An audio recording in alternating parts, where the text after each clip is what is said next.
by the action of the Foreign Office that we wanted to reiterate the decision of Parliament, which was passed unanimously by Parliament last summer. We wanted to reiterate that in the amendment that we were proposing today. Even were it dealt with in 2020, it would have been long overdue. It was an issue which was critical in front of the Public Accounts Committee when I was chairman of it many years ago. So it is a long overdue issue.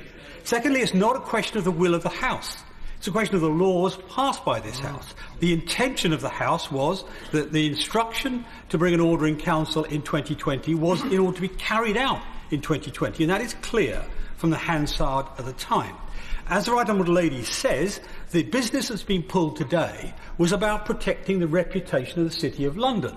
That reputation will not be protected if it's felt by our competitors around the world that our family, as it were, are allowed to have standards that are less than those of the City of London. So can I ask you, Mr. Speaker, will you seek advice from Speaker's Council as to how we can ensure that laws passed by this House are carried out by this government?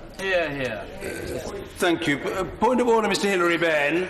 Further to those points of order, Mr. Speaker, not only is tackling financial crime and money laundering essential for the reputation of this country, but if the government feels that it can get away with changing a date that has been contained in an amendment to legislation that has been passed by this House, if it could do it on this bill, then what is to stop it doing it on lots of other bits of legislation? And further to the government's decision today to pull the bill at the last minute, which I think is a discourtesy to the House, since it was on the order paper. Have you been given any indication by government ministers as to when and whether they intend to return the bill to the House? To the same matter, to follow on from where the honourable gentleman left off, this bill, the Financial Services Implementation of Legislation Bill, left Bill Committee on Tuesday. At Business Questions on Thursday, it was notified for today, which meant amendments had to be laid on Wednesday, the day before. And then we arrived this morning to find that the bill has been pulled from the House with absolutely no notice or explanation. Can the Speaker tell the House, has he been given any indication as to how long the government will be running scared for?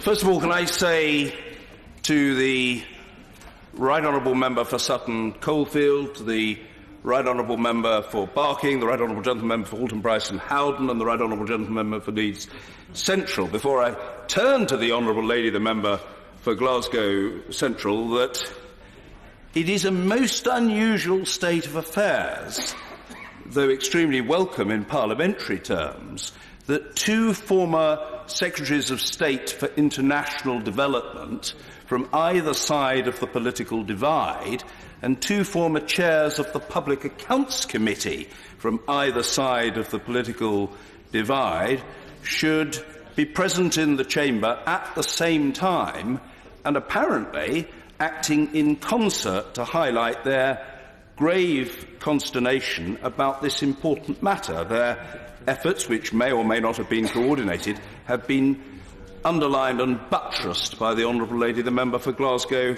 Central, and those points of order warrant a response. Mine is, first, that to a degree, though I accept only to a limited degree, the Right Honourable and Honourable Members have found their own salvation in the sense that they have taken the opportunity to air their disquiet, not to say extreme dissatisfaction, at what is by no means an unprecedented, but a most unusual turn of events, and those points of order are on the record. No business has been pulled as yet, although I gather it has been very heavily trailed that this afternoon's main piece of business, or first and primary piece of business, is intended to be, I say this for the benefit of observers, not moved by the government, that is to say, not able to proceed today. Beyond that, I have no power to act on the matter, but it is a most unusual state of affairs. Members asked whether I received any advance notice of this from government, and the answer is no, and there's been no indication of when ministers intend to bring forward this business. But what I do want to say is this. The business was announced only on Thursday, so it was clearly the government's intention on Thursday last that this business should be treated of by Parliament today. So it is, if I may say so, a rum business, to put it no more strongly, that all of a sudden this business that was scheduled for today has been evacuated from Parliament. It has been airlifted from the premises. It has suffered a mysterious and hitherto unexplained disappearance. It's a very odd state of affairs altogether. One can speculate as to why that may be so, but it is a most unusual state of affairs, and it is at the very least very discourteous to the House of Commons. It probably reflects a degree of anxiety and if I may politely say so, perhaps just a little bit of inexperience. It's not the sort of thing that would happen when the Right Honourable Gentleman was a senior position with responsibility for government business. But things change, and people who are perhaps less well versed in these matters than the Right Honourable Gentleman have been left to handle things as best they can. That's the first thing. The second thing I say to the Right Honourable and Honourable members is that it may have been delayed, but the legislation will presumably have to come back. And here is the substantive point. Members ask, what can I, as Speaker, do? Well, the answer is that members have been complaining about the perversion of the purpose of a new clause that was accepted into earlier legislation. That purpose and any current new clause or amendment can feature again in the business. And insofar as it's for the Chair to select a new clause or an amendment, people would expect that the Speaker would give an indication of his thinking. I had certainly intended to select either a new clause or an amendment on this matter today. For the avoidance of doubt, because I know there's been some private lobbying on this matter, that proposal emanating from the Right Honourable Gentleman was entirely orderly. Entirely orderly.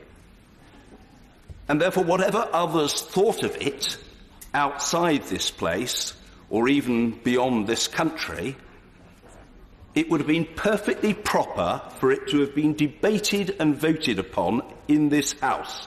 And if members wanted to know, would I have selected that proposition for debate and vote, the answer is absolutely yes, because it was proper for Parliament to treat of it. So it will have to come back, and doubtless it will be considered. And I just hope that Parliament will be treated with rather greater courtesy in the future on this matter than it has been until now. People really do need to raise their game.